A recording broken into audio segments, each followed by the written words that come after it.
A simbiose entre o corpo e a morada, tema da Casa Cor Bahia deste ano, que vai inspirar 37 profissionais, bem como novos talentos na criação dos espaços desta que é a 27ª edição da Mostra em Salvador, reconhecida como a maior e mais completa mostra de arquitetura, design de interiores e paisagismo das Américas.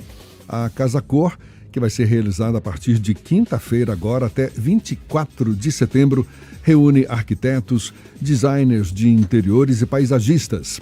E a gente vai mergulhar um pouco mais na Casa Cor, conversando agora com o diretor da Casa Cor Bahia, Carlos Amorim, nosso convidado no Issa Bahia. Um prazer recebê-lo, Carlos. Prazer meu, Jefferson. Tudo bom? Bom dia para você. Novamente. Bom dia. Esse tema, a simbiose entre o corpo e morada, certamente vai estar inspirando aí todos esses profissionais, os novos talentos na criação dos espaços, mas dá um spoiler para a gente aí.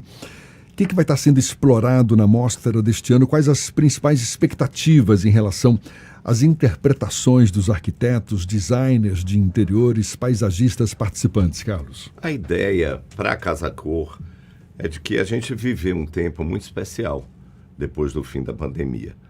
Óbvio que morar na cidade é melhor do que morar na selva, mas a cidade se tornou um espaço de muita violência e um espaço com uma crescente intolerância em razão de posicionamentos pessoais, políticos.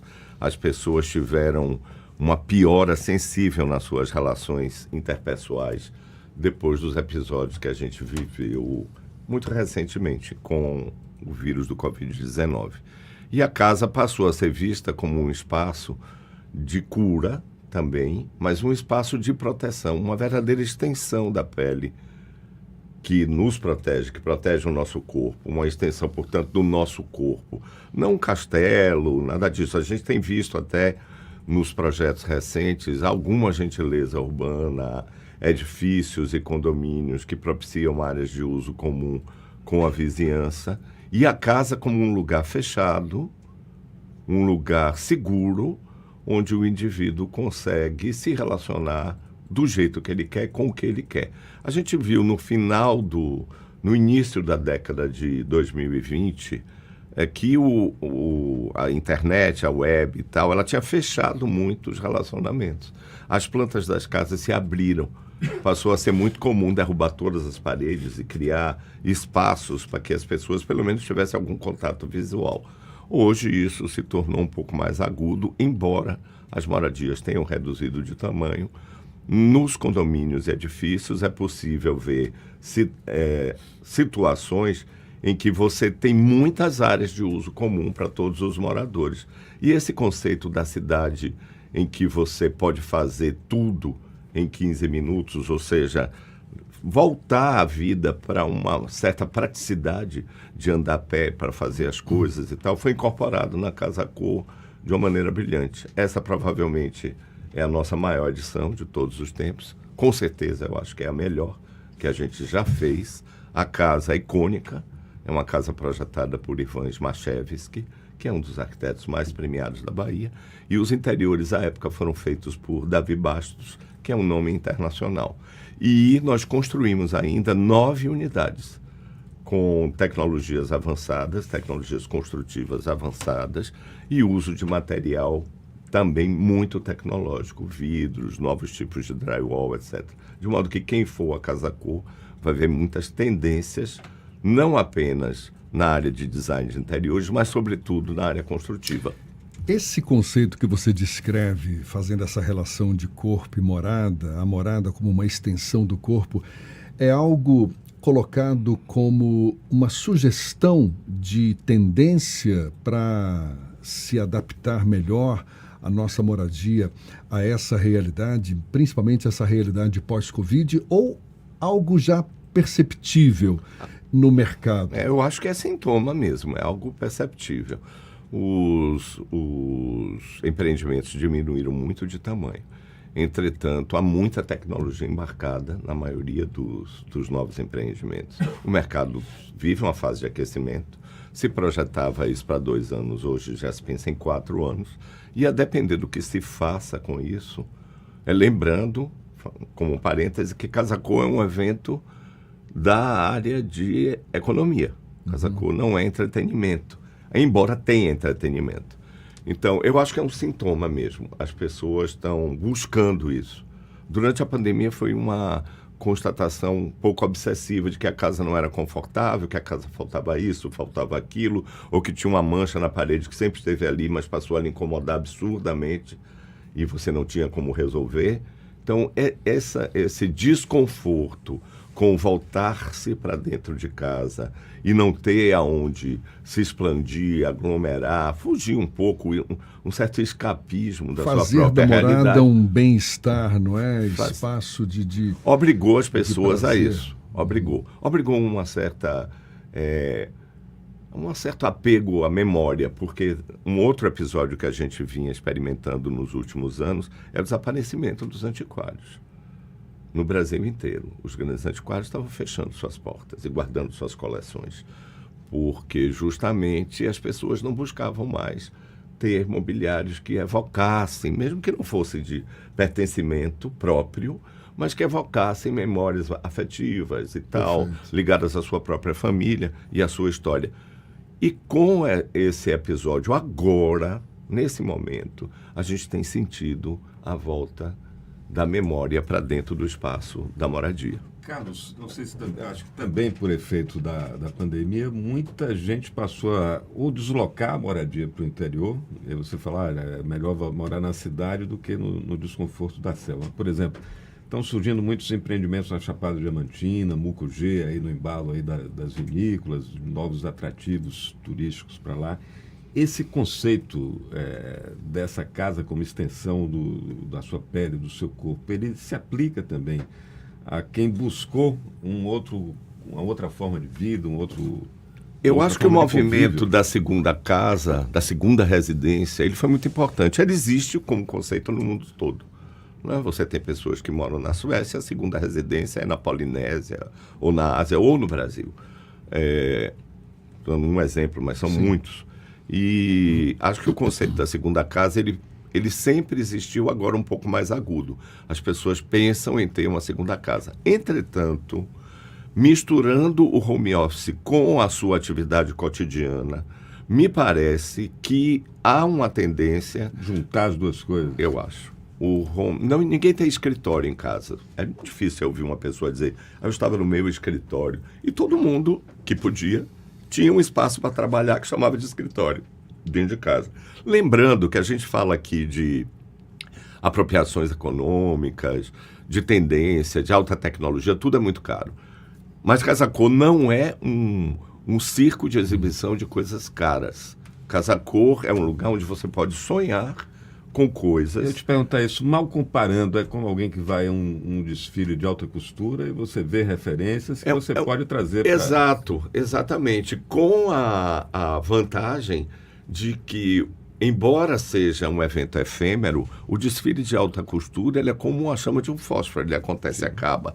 A mídia se apropria dele. Em Casa Cor você tem a possibilidade de interagir profundamente com o ambiente. Primeiro, que boa parte dos profissionais estão lá convivendo com o público que visita. Segundo, porque Casa Cor tem um aplicativo muito interessante que você baixa em qualquer loja para Android ou para iPhone e é possível você acessar alguns modos de fazer que resultaram naquele ambiente, saber da história do profissional, saber do produto que está ali, onde você pode adquirir e, inclusive, pesquisar similares. Nem sempre é inacessível. Alguém que fato, não é inacessível. Não é inacessível. Pelo contrário, você pode encontrar ali soluções muito interessantes. Eu sempre uso como exemplo, eu não vou citar o nome, é um designer jovem e talentosíssimo. Acho que em alguns anos vai ser o designer de mobiliário brasileiro mais famoso. Ele tem pouco mais de 30 anos. Ele fez uma peça, um sofá, juntou 2 puffs. E isso custa mais de R$500 mil. Ele tem um consumo. Ele tem investidores que investem nele. Ao mesmo tempo, o desenho do mobiliário dele, a forma como ele concebe a casa, pode ser reproduzido por qualquer pessoa. Ou seja, um evento como esse acaba sendo fonte de inspiração para muita gente, para recriações. Exatamente, né? pô, essa ideia aqui eu vou aplicar no meu próprio projeto, né? No meu próprio... Ou na sua casa, Na mudar minha o casa, mobiliário de lugar, isso. por exemplo. Mudar a posição da mesa. Prestar atenção por onde o sol entra, porque você viu que num lugar tinha uma luz que melhorou a qualidade da ocupação. Essas coisas acontecem, literalmente. Estava conversando com uma pessoa que tinha uma relação afetiva com um profissional que trabalhava para ela, o cara morreu, ela não conseguiu terminar a casa, esteve na Casa Cor, se apaixonou pelo trabalho de um profissional, ela e o marido, e resolveram contratar aquele profissional e terminaram a casa dele. Porque as pessoas pensam, arquiteto é muito caro. Arquiteto barateia muitos custos. Um bom projeto não apenas faz você viver, um design de interiores também, você viver num espaço melhor, mas faz você fazer os gastos mais racionais, mais bem planejados. Eu posso lhe dizer que testemunhei, vivi isso. Com certeza é um dinheiro bem empregado investir num projeto de um bom arquiteto. Com certeza e em qualquer lugar. Onde esteja, onde você estiver. A Casa Cor é vista como a maior mostra de arquitetura, design de interior, paisagismo das Américas. O que justifica esse mérito todo, A Carlos? Casa Cor, em 2024, chega a 8 países.